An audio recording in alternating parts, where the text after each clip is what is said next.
Hi everybody, welcome back. Tuesday, 11 days into 2022, and over my shoulder, not quite as dark at the 6 o'clock hour as has been. Days getting just a little bit longer, of course, each and every day, and that is a welcome sight.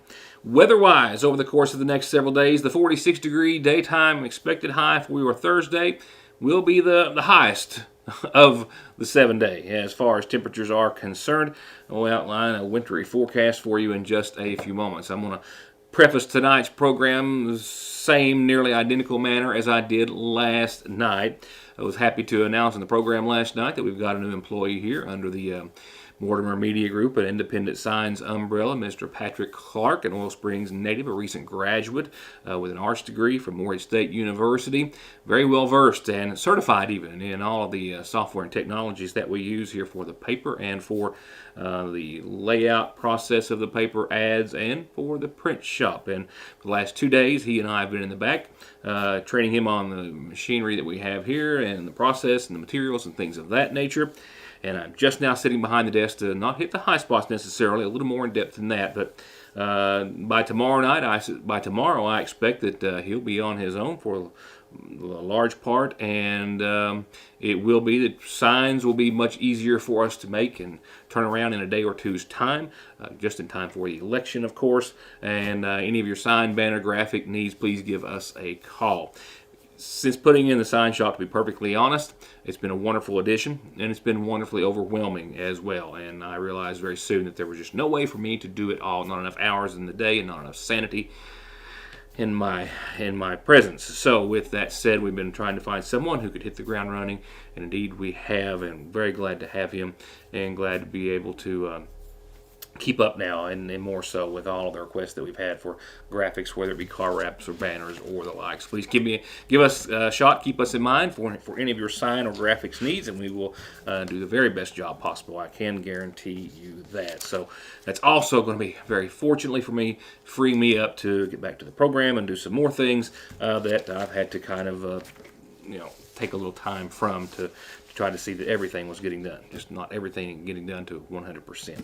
With that said, glad to have him aboard. I shouldn't say that, not everyone is. Schools will be on regular schedule tomorrow in McGoffin County. I didn't get notice last evening before the show that the school status for today, but we do have word from the school system tonight that schools will be on regular schedule tomorrow here in McGoffin County. A lot of ground to cover in headlines tonight. Real quickly, Governor Beshear unveiling his budget investments with a lot of goals in mind.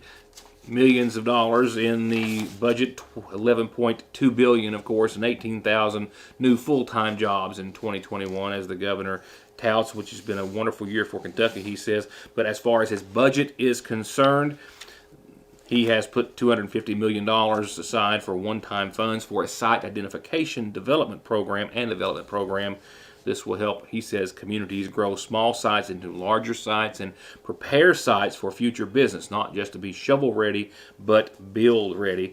The budget includes $75 million for a state-of-the-art agri-tech research and development center in the heart of Eastern Kentucky. More details about where that heart of Eastern Kentucky is or is going to be.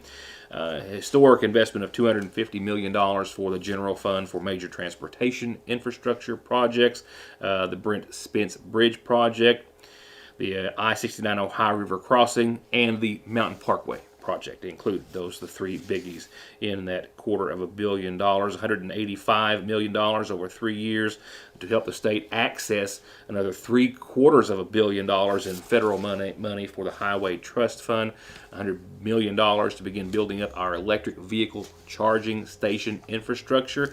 That uses $30 million from the general fund, and that will help them unlock or access $70 million in federal funding for the same or like-minded goal. $500 million over the next biennium for the Better Kentucky Cleaner Water Program for water and sewer improvements. $200 million to boost high-speed internet. $50 million for the general fund to develop Kentucky's general aviation airports. $200 million in one-time money from the general fund to pay for a badly needed work to be at our state parks.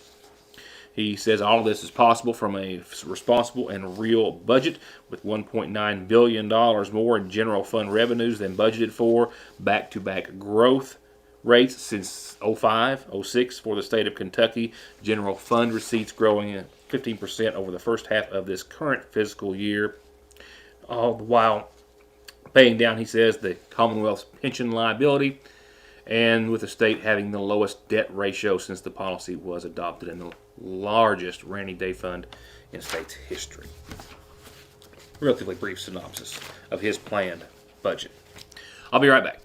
Not everything has changed over the years. Fraser's Prater Drugstore is still your most trusted pharmacy, where you can get your prescription brought to you curbside or make your way to the counter for a snack, lunch, or an incredibly sweet treat. And check out Strings and Things inside the shack, the Radio Shack, musical instruments, guns, ammo, electronics, and more.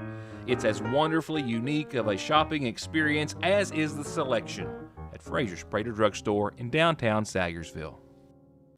Appalachian Wireless has a plan to make your life simpler. Forward pay. No contract, no credit check, no problem. Plans start at just $19.99 a month and include unlimited talk and text. Add 3 gigabyte of data for only $29.99 a month. 6 gigabyte of data, $39.99. Or take it to the max with unlimited data plus, only $89.99, which has 50 gigabytes of high-speed data. All the features without the long-term commitment. It's forward pay because we are you. We are Appalachian Wireless.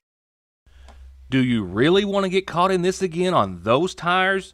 Get there in one piece and save. Conley Tires got specials going on right now through the end of March, like $100, even $200 back on a set of Goodyears. And get those tires, brakes, service, whatever you need with 6 months no interest financing. Conley Tire in Staffordsville or conleytire.net.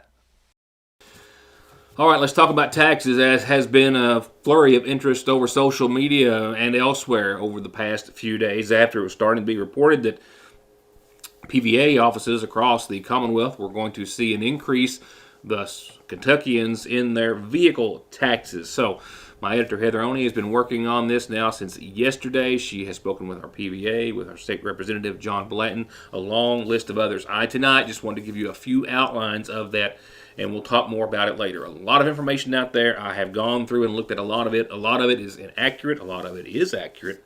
But essentially, as if you've studied this at all, due to the rising car values that have, of course, been, if you've bought a car or sold a car in the past 6 months or a year, you know what I'm talking about due to the supply and demand problem with new cars. Car lots, you've seen them. I don't think I need to go into that any further, but because of that, used vehicles have seen their value increase. And as a result, the state will see an increase in taxes when you go to tag your car. This is when you go to tag your vehicle. Possibly up to 40%, but I want to stress it is not 40% across the board. Now, I can already tell you that two bills have been filed, one in the House, one in the Senate, to do away with this. One essentially would go back to last year's values. The other would just implement a new system for this year as a result. This is an anomaly, as it's been referred to, I think, quite accurately because of just the current market conditions. The state legislature law says that the state has to use an NADA book value or similar to J.D. Powers, and that's what your car is assessed at when you go to tag it on your birthday and pay your taxes. But that has increased, and thus you'll be paying more. I can tell you that we picked out 3 automobiles within the office. One of them saw an increase, one vehicle, of $3. One saw an increase of $10. Actually, we picked out 2 vehicles. But for an example, we picked out a newer, very nice truck or SUV, expensive. That would be an increase of about $200 when you tag your vehicle. But there are 2 bills to do away with that, and also I believe one or both of them would, if you've already paid your taxes for the month of January, to give you a refund. So it's kind of a wait and see. We don't want to put a whole lot into it because it looks as though our legislators are giving it some serious attention, and I will give that more serious attention. We'll have a more in-depth report. Just wanted you to know that we certainly are looking at it and taking it seriously. But that is a synopsis of it, and we'll have a report certainly later here and in this week's edition of the Sagersville Independent. A COVID report is next. We'll begin with numbers from the Magoffin County Health Department. I believe today's total, take a look real quickly, pretty much puts us on par with all of last week's numbers. Yes, top right of your screen, previous cases last week, we had a total of 87. We are now well surpassed that with 3 more days of counting to go. Top left, new cases reported since Saturday include 26 for Saturday, 3 Sunday, 41 for yesterday, another 29 reported out today by the Magoffin County Health Department. That is serious and also concerning, as is the number of hospitalized. We've gone from having 2 and 3 in the hospital and 0 on a ventilator now for weeks and weeks on end. But as you see, bottom right of your screen, we now have 7 people from Magoffin County in the hospital for COVID, and one of them is indeed not doing well and on a ventilator. Our number of active cases has also increased here significantly over the course of yesterday to today. 76 yesterday for active cases reported, 102 for today. Now, as for the 29 cases that we did see today, going to this week's total, we have 4 of those were children. 8 of those were breakthrough cases. And as we go on to the state's incident rate map, this number of cases in Magoffin and in most all Kentucky counties is being reflected in our state incident rate map. You'll see here in just a second as the graphic flips that on yesterday, Magoffin County had a state incident rate number of 102, and Johnson County had a 59.2, while today's map shows Magoffin County up more than 20 points at 124.5, Johnson County up more modestly to 65.7, and not one single Kentucky county is in the red, and so many of them are back over that 100 mark, 4 times what it takes to even be in that red or critical zone. While on the state level, we have set a new record day after day after day of cases, as I referred to yesterday. While today, nearly 10,000 new cases and another 9 deaths, and a positivity rate still climbing, 26.79%. I want to stress a couple of things that I've read today, that some Kentucky hospitals and institutions are seeing a positivity rate of their own based on the number of patients they're seeing and testing positive, well over that state average of 26.79. Some of them closer to 35%, possibly even higher. This as the United States as a nation yesterday reported 1.34 million cases. That was for one day. That was for yesterday. The previous total was 44,000, over a million, 1,044,000, set on January the 3rd. So more than, or approximately 300,000 more than that. That's the highest daily total, at 1.34 million, for any country in the entire world. The 7-day rolling average, if you will, for the United States has hit 750,000 a day. That's a 203% increase from the week before. And the number of Americans as a nation in hospitals has gone past the previous record seen during the peak last winter. That happened over the course of the weekend with over 142,000 people in hospitals on Sunday. Indictments returned last week by the City McGoffin County Grand Jury. Right now, let's see if we have anything to talk about on tonight's McGoffin Farm Bureau calendar. I don't say that very often. But the first few days and few weeks of the new year is usually kind of slow as far as events and things, and then, well, there's COVID.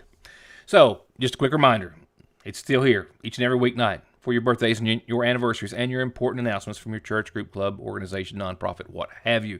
For birth announcements, birthdays, and anniversaries to be printed for free in the Independent, send those to at the bottom of your screen there, Heather at SagersvilleIndependent.com. Since I saw you last, services have been arranged for 84-year-old Harry Dean Arnott of Middle Fork, who passed away on Sunday, survived by his wife Martha, sons Lowell Dean and James Justice J. Arnott, daughters Monica Lee Spencer and Tawana Joe Manns, nieces Pamela Lynn Wages and Tammy Lee Puckett, 5 grandsons, and 3 great-granddaughters. Services will be held tomorrow starting at 1 from the McGoffin County Funeral Home. Visitation is this evening until 9 o'clock. And a reminder of services to be held this Thursday at 1 for 57-year-old Clyde Marshall of Sagersville, who passed away on Wednesday. Those services again Thursday at 1 at the Tip Top United Baptist Church. Friends can visit the church this evening, all day tomorrow, and prior to services. And the family says that in lieu of flowers, contributions can be made to the Clyde Marshall Memorial Fund through the McGoffin County Funeral Home.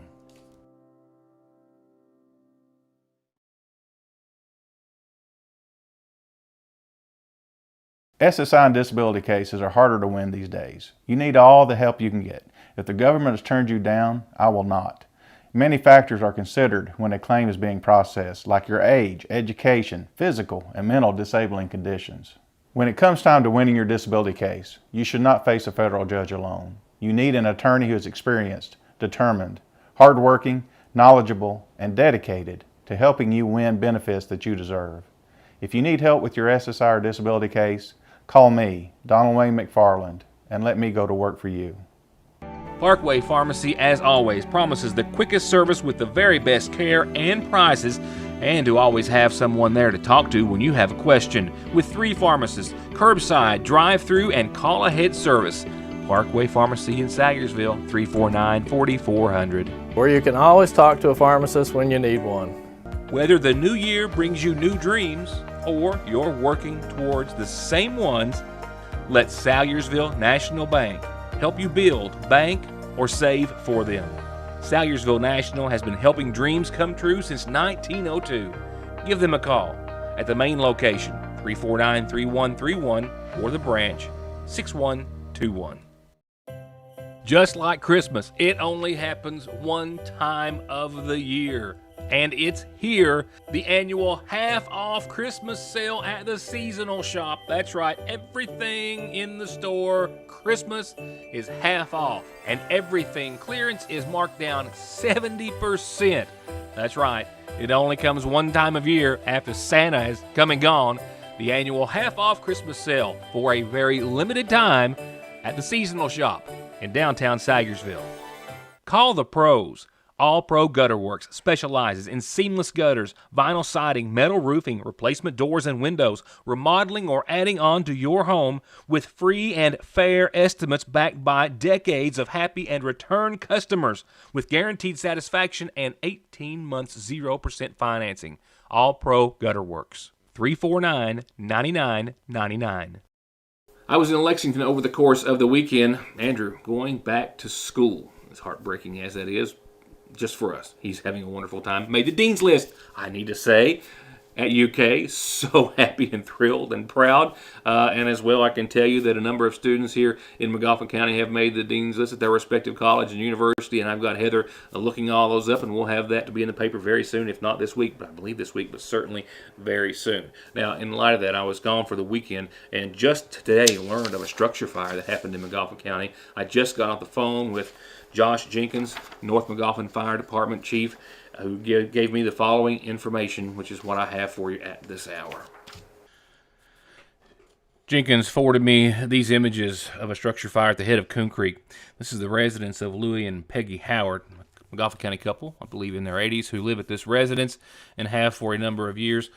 Said they were in the home Saturday morning, sometime around 10 o'clock, when Mrs. Howard heard popping and then smoke started filling the home very quickly. They were able to get out safely. The fire department arrived. They were able to salvage essentially the shell of the structure and very few personal effects. Very, very few. Essentially the home and all of its contents destroyed or damaged by fire, smoke, and water damage. Jenkins tells me that it is believed right now, while still under investigation by his department, that the fire began, more than likely of an electrical nature, in the utility room of the home and then quickly spread to the roof system of the structure, again sparing little in its path. But again, the Howard's able to make it out safely. I can also confirm through Jenkins, as he has passed along, that through efforts of friends and family in the community, one of the ways they are trying to assist the Howards with the loss of their home is through a virtual online household shower for Peggy and Louis Howard. You can find this page on Facebook and assist the family with their recovery efforts. On last night's program, I brought you one of 4 indictments returned by the City McGoffin County Grand Jury last week. One of those was a Shauna Emmons not seen here.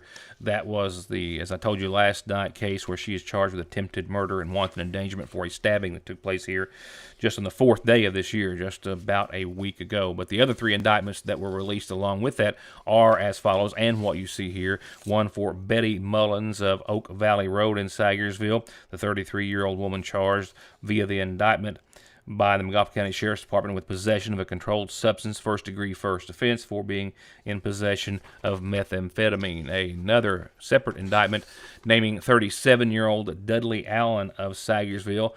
Allen indicted for possession of methamphetamine, first-degree first offense, and possession of drug paraphernalia. That case, too, presented by the McGoffin County Sheriff's Department. The last of the 4 indictments in this round of indictments was in the name of Tommy Stevens, 34, of Royalton, for intimidating a participant in a legal process, criminal mischief in the first degree, and being a persistent felony offender in the second degree. The PFO for having at least one felony on his record prior to these charges. There was actually another indictment. I just do not have a photograph. This was for a Nathaniel Dean Sloan of David, Kentucky, for flagrant non-support, being in arrears of child support for $2,950. Now, let's go on to your Licking Valley RECC forecast, and it is as cold as we have discussed over the course of the past few days. The high, if you want to go there, will be Thursday with a 46-degree day, and there is still some chances of snowfall. As far as accumulating snow amounts, I'm not going to go there as of yet. Still kind of closely watching that for a Thursday and Friday event, but let me tell you this, it's going to be not as cold tonight. In the 20s instead of the teens. Southwesterly winds, though, from 3 to 15 miles per hour will knock that chill down just a bit further for this evening. Winds out of the southwest anywhere from 3 to 15 miles per hour, but mostly clear skies tonight. Tomorrow we'll recover to about 48 degrees, mostly sunny. Winds out of the southwest still maybe up to 20 miles per hour at times. Still dry tomorrow with clouds on the increase tomorrow night, but not producing any type of precipitation, wet, white, or otherwise, but still winds persisting out of the southwest. Precipitation works its way into town on your Thursday and into your Friday. And for Thursday, a 30% chance of rain Thursday afternoon.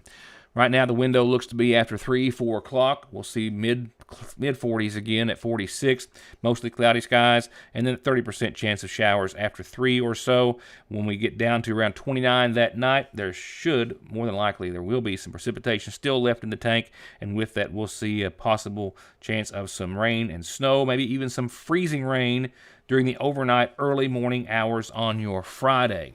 Friday, we'll see a bit of a break precipitation-wise. We're back down to the upper 30s, 38 for a daytime high, mostly cloudy during the day. And then another round of precipitation, this in the form of snow, 40% shot, mainly after 11 Friday night. That chance of snow will continue at about 50% into your Saturday, with 32 for the high, 18 back to the teens for the low. And then that round of precipitation is gone, leaving us with the upper 30s on Sunday, mostly sunny skies, a low of 23, partly cloudy that night, 35 and partly sunny on your Monday, and 39, pretty consistent, the mid to upper 30s there for the duration of the last half of your forecast. Tuesday, 39, partly sunny, and then 25 for nighttime lows that evening. And that's going to wrap it up for tonight. See you back here tomorrow. Remember, Independent Signs and Graphics has been up and running, but now we're doing so on all 8 cylinders, whether it be for campaign signs or materials. Just about anything but business cards. Anything else we can print, whether it be brochures, flyers, things of that nature, signs, graphics, what have you. Give us a try. I promise it will be the very best of quality and the very best of competitive prices. I will see you back here tomorrow night. Again, thanks for watching, as always.